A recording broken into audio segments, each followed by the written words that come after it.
Welcome and thank you so much for joining in. Let's kickstart this discussion then by talking about a portfolio strategy for consistent growth. And, Anil, just to take off from that title itself, consistent growth in a very challenging environment such as this.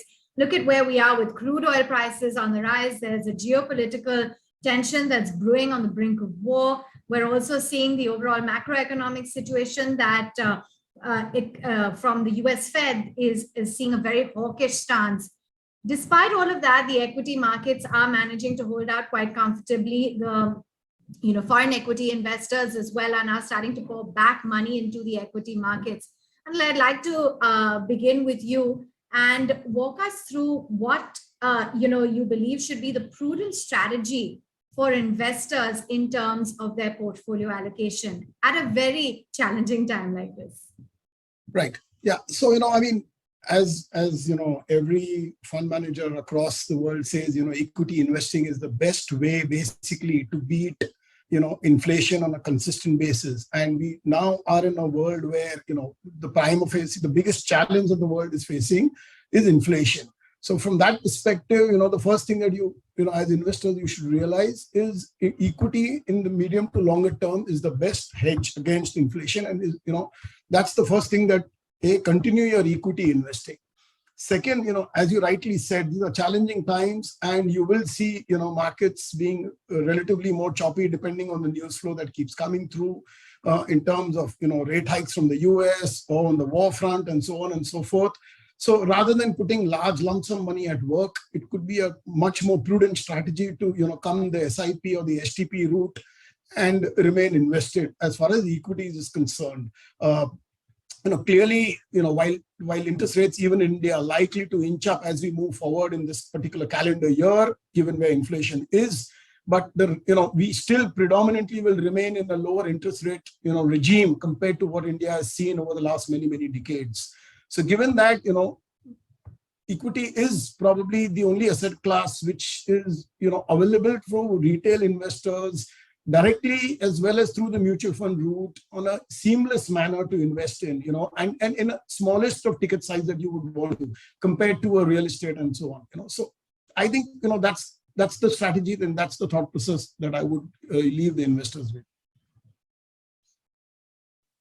Which brings me to my question to you, Satyabrata, in terms of, portfolio allocation at a time like this when, one would say, I don't want to really get my fingers burnt in the equity markets. What do you think should be the adequate portfolio allocation to equities, looking at all of the other asset classes as well? Yeah, see, as Anil said, equities are the best hedge against inflation on a longer term basis and a medium to long term basis. That is because the earnings tend to grow along with inflation. So that is how the hedge is created against inflation. At least partial hedge is created.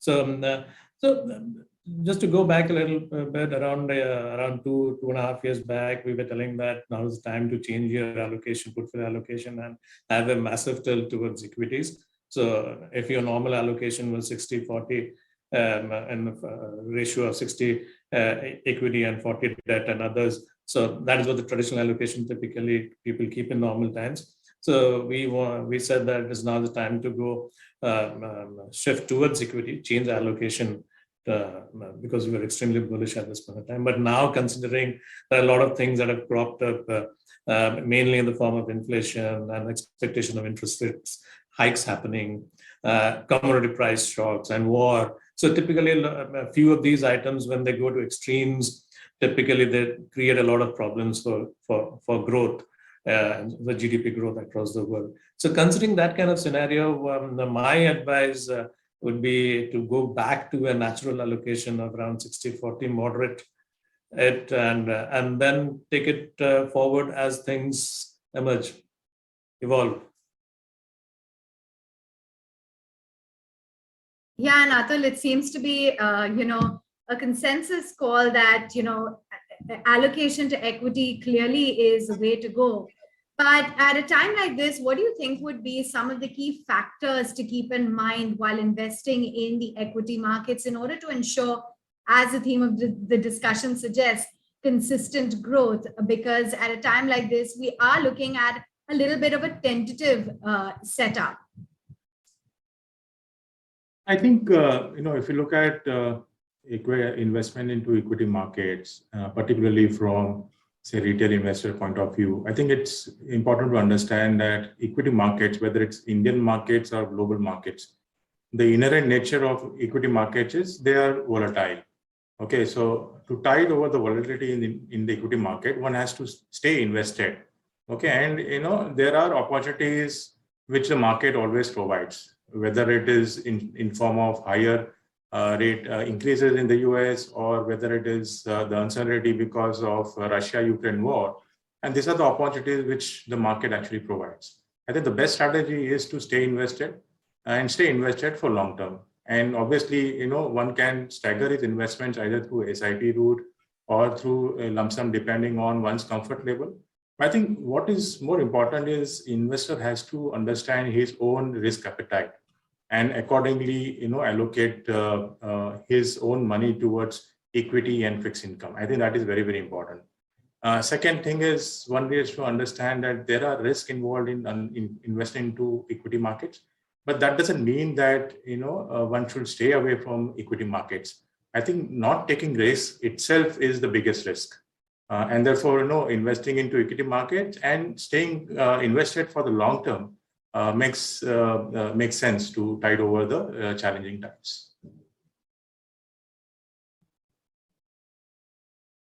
Brings me to my question then, Anil, as to what the outlook is in terms of the overall individual sectors, financials, for instance. We were just having an interesting discussion with Mahesh Patil, and, they're talking about credit growth returning to this space and, building a long-term portfolio in the financial space is a very prudent strategy, given the kind of weightage that it has in the markets. Is this a theory that you believe one should adopt to? Yeah, definitely.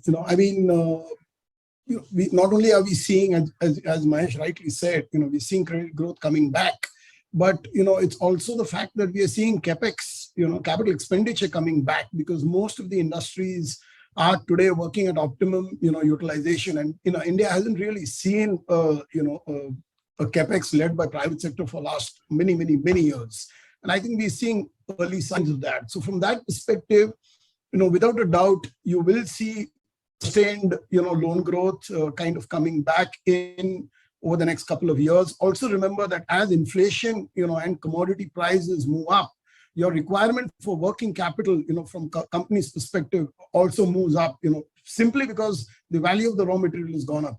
And, that again would mean you need more working capital. So I think, credit growth surely coming back. We also, the risk and the fear of the NPAs, which had plagued the Indian banking industry going back many years. When you look at it today, we are on a far better and a sound footing, particularly on the corporate side. If you see on the corporate side, it's really, well deleveraged now. And, we don't see any large group or a company out there which, we would be worried from a debt to equity ratio. Coming back on the, the personal side as well, clearly things are on the up end. We've seen particularly on the services sector, there is good employment opportunities there. The pay scales are moving up, and the propensity to consume, is moving up. And, more and more education would mean obviously that people are more prudent from when it comes to borrowings as well. So I think, it really augurs well, if you ask me, to be overweight financials. And, valuation, again, the sector, if you look at, sorry, just to add, the sector, if you look at over the last 12 to 18 months, has actually underperformed the rest of the markets. And, in that backdrop as well, okay, I would think that, the next 12 to 18 months could be pretty interesting and positive for the financial sector. Echoing that view regarding the financials, and maybe I'll stretch that point forward to you, Satyabrata, in terms of allocation to the financial sector, given its weightage, do you think that there is that definite tilt towards some of the marquee large cap private names vis-a-vis the PSU, or would it be sort of an equal allocation? Yeah, obviously the weightage of the large cap private sector banks are significantly more than the PSU bank pack. So definitely the tilt will always be towards the private sector. But the way we approach investing here in Birla Mutual Fund is actually we don't try to classify stocks into private sector, public sector, and those kind of buckets. What we follow is the growth at reasonable value approach, and maybe with a slight tilt towards more towards growth. But so what we do, it's apart from we basically focus on the fundamentals of the company. We do a bottom-up approach, and if it makes sense for us to invest in any company, so whether it's private and public, it comes later on. If there is enough margin of safety, enough growth opportunities, and the management is executing it well, so we will go ahead and invest. So we don't approach it from a private sector, public sector, or that kind of view. Fair enough. Atul, I just wanted to talk about the entire CapEx theme, because there seems to be a lot of faith in the way the government has focused on the infrastructure sector. There have been a lot of policies doled out on this front, a lot of reforms and initiative that has been taken by the government. In terms of where India stands versus some of the other emerging markets, do you think that enough has been done on the policy front and that we do have a leg up in terms of the macroeconomic situation versus the other emerging markets? I think one can never say enough has been done. There's always much more that can be done, and that's true for every country around the world. But I think we really stand out today when we compare ourselves with any other emerging economies. Okay, from the perspective of the fact that we are not. When you look at the country as a whole, okay, we have various sectors across in which we have proven track record, and the world is looking for an alternate sourcing base compared to just being relying on one large country. And India again features in many of the many sectors for a sourcing base from that perspective as well. We are a large market by ourselves for our products. So given this perspective, I think from a reforms perspective, we've seen the PLI schemes coming through. We've seen a lot of focus on power sector reforms coming through, and I think all these things are really showing up. When we look at the economic growth that we are seeing on a month-on-month basis, as we see right now.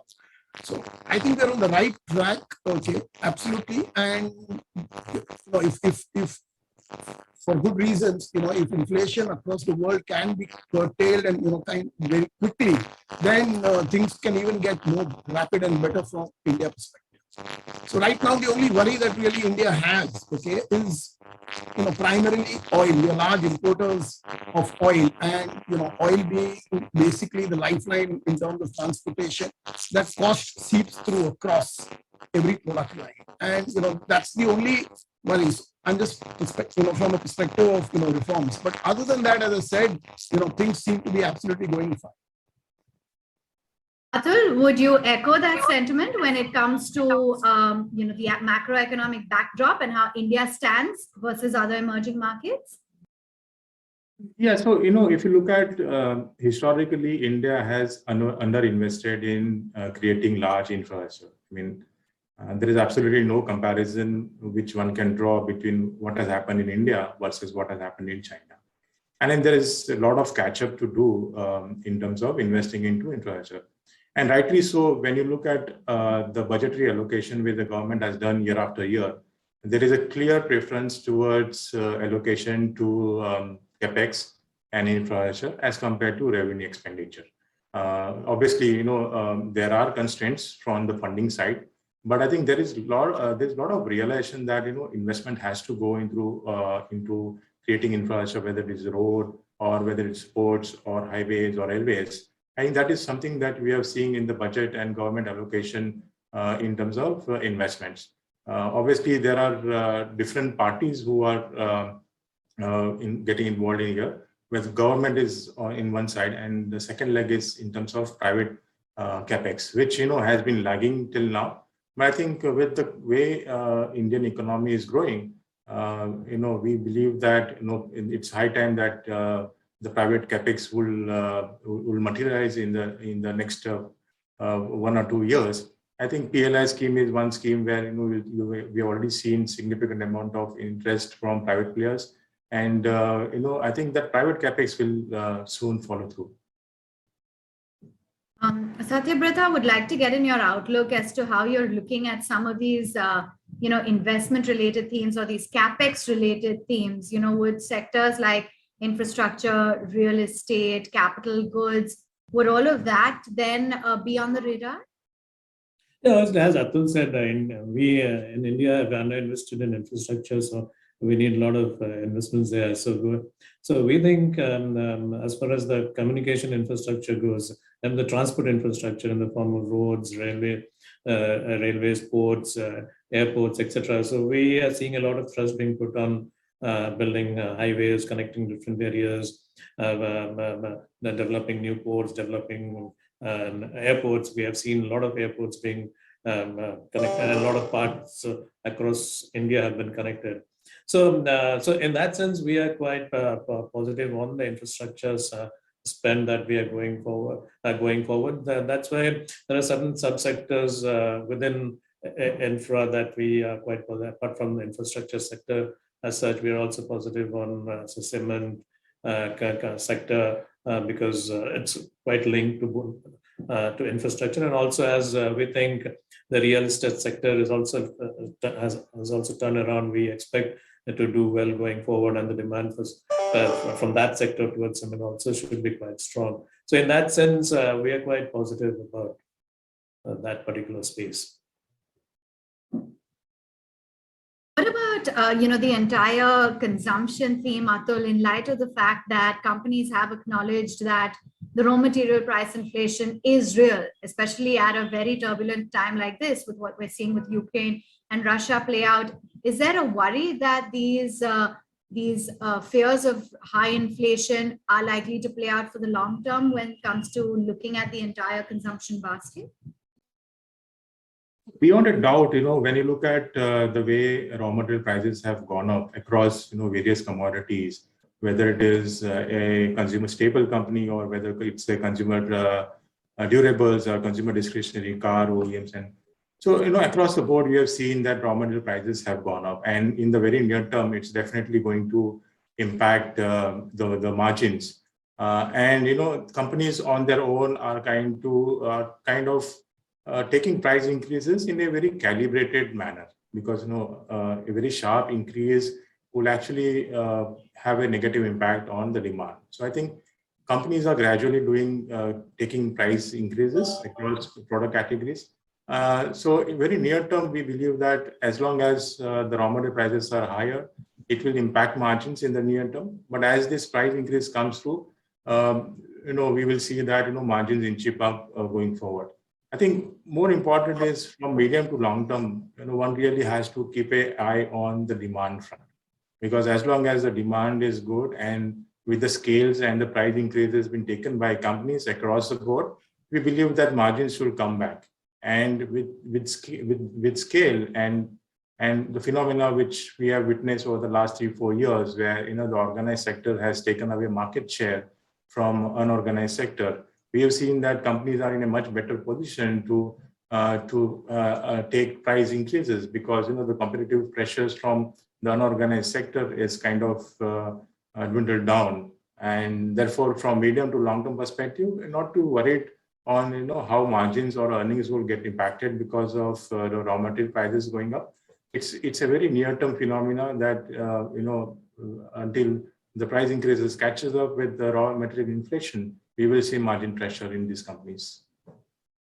So to add to what Atul was telling, see, what we do is that our view is that margins, especially which fluctuate depending on the increase in raw material costs, etc. So we tend to think it's much more cyclical. So our approach is to focus on companies which are leaders in their categories, have strong brands. And we think during these times, these companies tend to increase their market share. And we believe that as the cycle changes, then things normalize, and these companies tend to benefit a lot. So we generally, our approach is to think that this is a cyclical thing. So better focus on the quality of brands and the the management of these companies. Where there's also strong earnings visibility, risk reward looks favorable as well. So Anil, when it comes to just taking forward this strategy, is the sense that you're getting that when it comes to the upcoming quarter, maybe we will see pressure on earnings, but if you were to take a long-term view, look at it from a 3 to 4 year time frame, the earnings picture in India looks resilient, looks strong, and that companies will be able to tide over some of these concerns, inflationary concerns in particular? Yeah, I mean, not necessarily all of them, but, yes, I think, some of the companies that, as Satya mentioned, we need to pick and choose, do our due diligence, dig deep, go back to past history in terms of, whenever there was an inflationary trend going back in earlier years and earlier decades, which of the companies were able to withstand this, and look at competitive pressures across the sectors and, within that. So yes, I think, there have been enough companies in India who have managed to tide over, short-term crisis or short-term, inflationary pressures. But, as we've always kept saying, equity investing is, from a longer-term perspective, and that's how wealth gets really created. Yeah. So, yeah, I have no two doubts that, inflation will be a shorter-term phenomena, and we will probably see, better times from an earnings and a margin perspective. Arthur, what's the advice then for, say, some of these new age investors who are looking at the markets, they're fresh into, exposure into the equity markets? There have been some of these new age tech companies, etc., that they're looking at, but just from an SIP point of view, what would be the appropriate advice?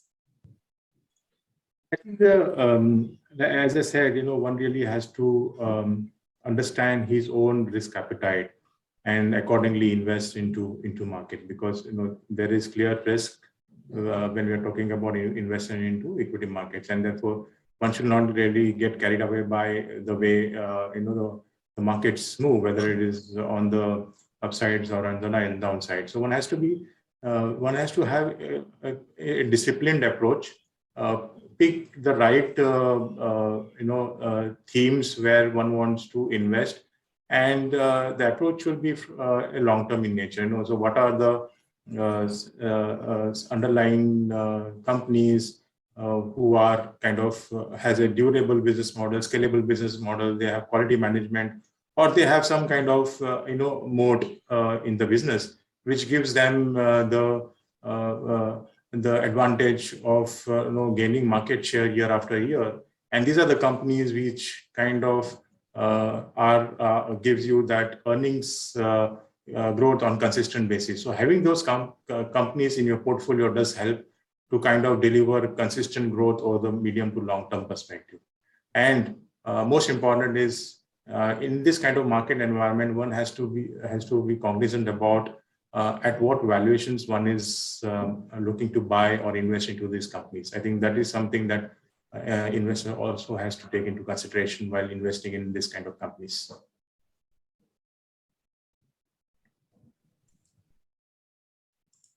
Yeah, I'm just going to also have a glance at some of the viewer queries as well, that the participants as well that have joined in.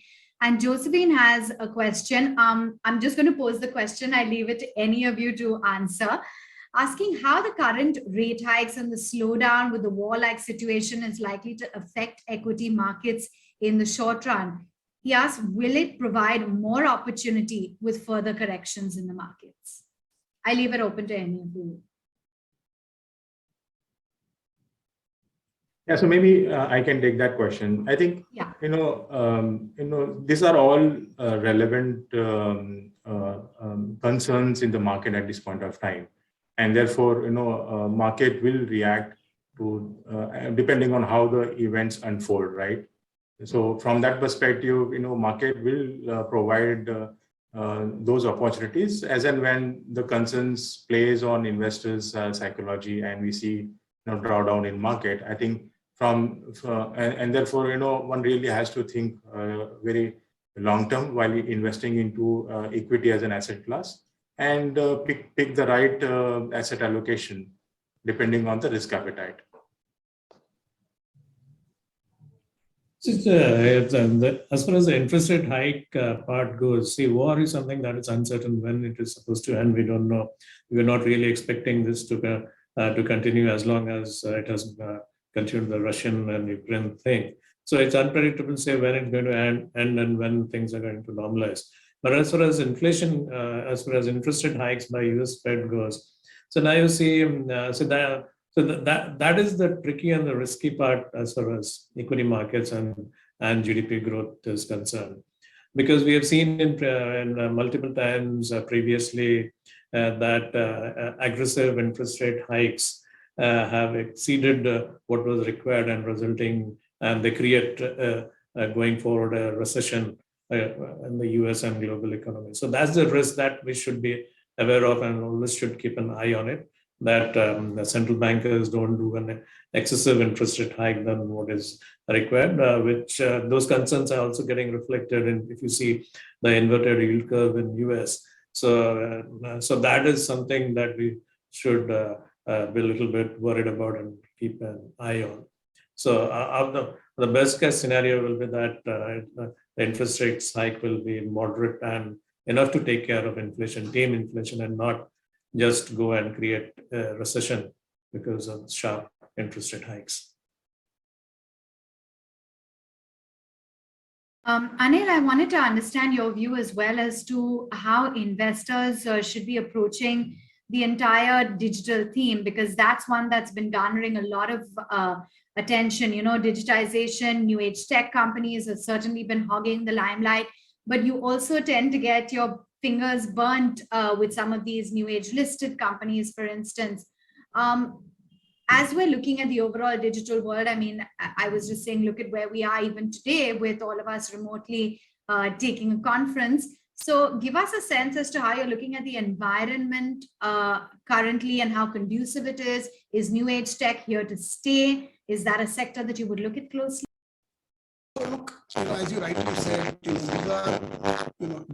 as the word itself suggests, new age tech, it's constantly evolving, and without doubt, they're here to stay, so that and grow rapidly.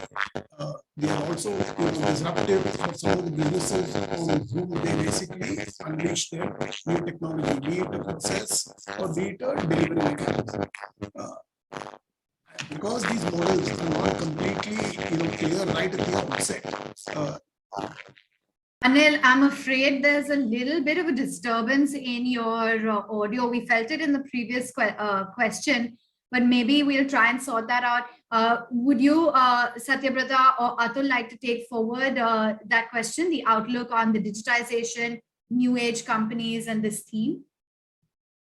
I think digitization is here to stay, and we have seen that happening in the US, where the new age companies kind of challenge the well-established businesses, over the last, who had kind of has a very steady business model for the last, say, 30, 40 or 50 years. And, their business got disrupted. It's across industries that we have seen, whether it is, auto space or retailing, or for that matter, in the financial services sector. So I think that's here to stay, and and therefore, from the incumbents' point of view, they really have to adapt to the changing environment, and which is where the entire digitization or investment into the change the business space is happening, which is kind of benefiting the Indian IT services companies. Because most of these Indian IT services have kind of, over the last many years, transformed their business model and, are now very relevant in the market space. And therefore, they are able to capitalize on the opportunity which is being posed in the market space. So I think that is what is happening globally, that, the new age companies are challenging, are disrupting the established companies, the incumbents. And the incumbents are reacting by investing into technology. And India is no option. I mean, nothing different, right? We have seen the similar trend happening in Indian markets as well. And I think that's the way, and that's the new reality in the market. So you have to adapt to change, you have to agile, you have to disrupt your own business model to be able to survive and grow in the future.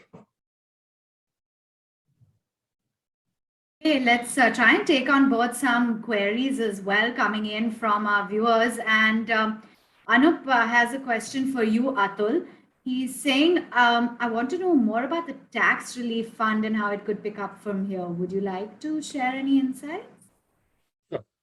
So, if you look at the way the portfolio composition is or has been for tax relief 96, the focus had been historically on investing into very high quality companies, and because of that, what we see is the portfolio kind of when you invest into high quality companies, whether it is in the healthcare space or consumer discretionary space, or for that matter, the financials, or so these companies kind of go through a phase. And therefore, particularly the last 12 to 18 months, where growth predominantly outperformed value or quality, that really has impact on the quality stocks. But when you look at from medium to long-term perspective, quality always comes back, because what we mean by quality is companies have over the last many years have a proven business model. They have scalable business model run by good quality management, and importantly is they have a very strong moat. The way forward, what we are looking at is we are aligning the portfolio in line with the new market reality, and the new market reality is that when you look at from next 3 to 5 years or maybe 4 to 5 year perspective, as we transition from a $3.5 trillion economy to about anywhere between $5 to $6 trillion economy, the way per capita GDP per capita is going to almost double over this period.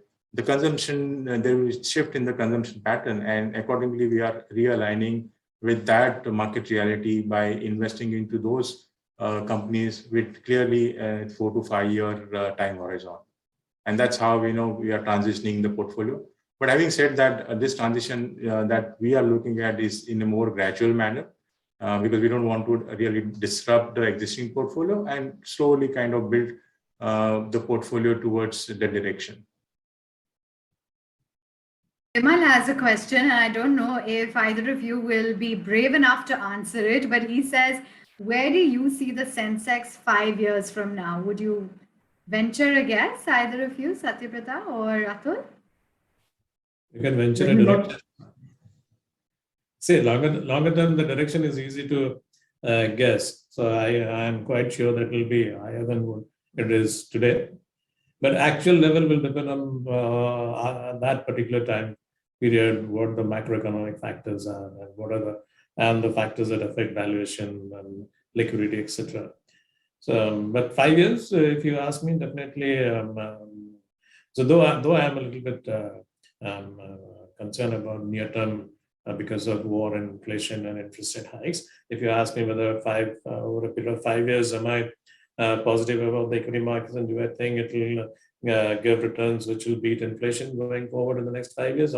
I definitely believe it will. So that's our okay.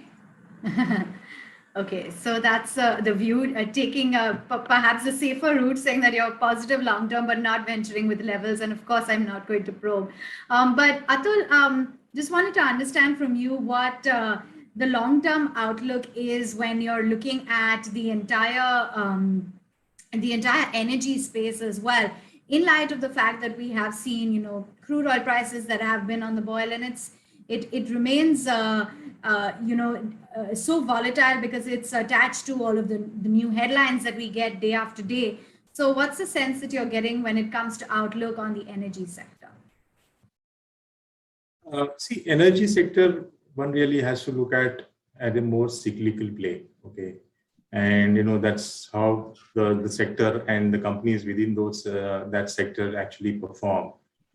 So there, and particularly to energy sector, one really has to look at which are the companies which can make or transform their business model. And there are a few of them which actually are moving the ESG part and investing into green energy and creating the infrastructure for EV charging, I think these are the companies who have right to win in that sector.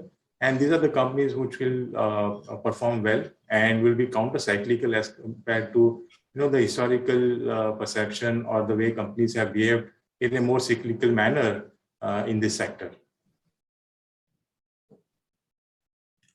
So the problem in the energy sector, the way I see it, is that there has been huge underinvestment in new capacities. It's mainly because of this the ESG thing that's going on. So because of the ESG investment, so a lot of these traditional energy companies are not invested in increasing their capacity. So that is also fueling part of the rise in energy prices is also getting fueled by that.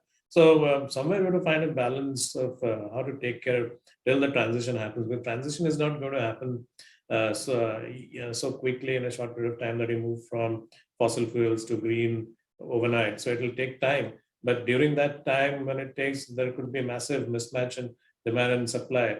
And that could create its own uncertainty and own inflation and its own shocks to the economy. So we have to see how it plays out.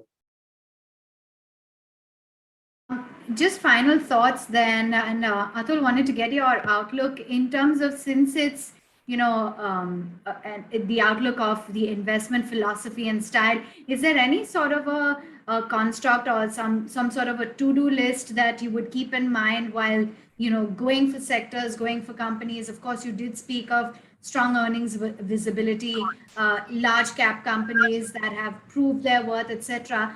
But just in terms of building up long-term wealth and long-term wealth creation, how would you advise what should be the checklist rather that investors should look at if the retail investors are looking at the long term?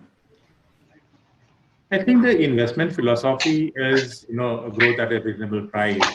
Talked about it earlier, because India essentially is a growth market and also an emerging market, and therefore, what we believe is GARP as an investment philosophy is really suitable for a market like India, because investing into growth companies does give you that opportunity to participate in the longer term growth of those companies, and buying those businesses at a reasonable valuations helps you to kind of reduce the underlying volatility in the Indian market. So I think that's a very apt investment philosophy to have. But I think more than that, one really has to look at, and the way I construct my portfolio is basis a combination of top-down and a bottom-up approach.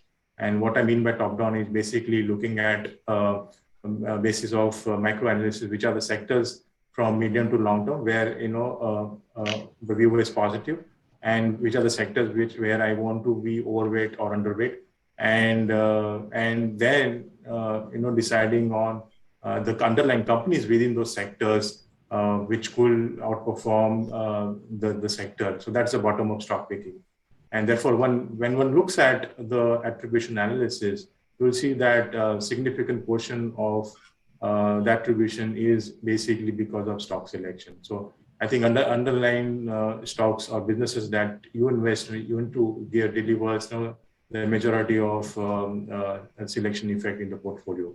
I think from long term, I think that is something that a allocation and bottom up stock picking helps the portfolio to deliver consistently higher risk adjusted returns.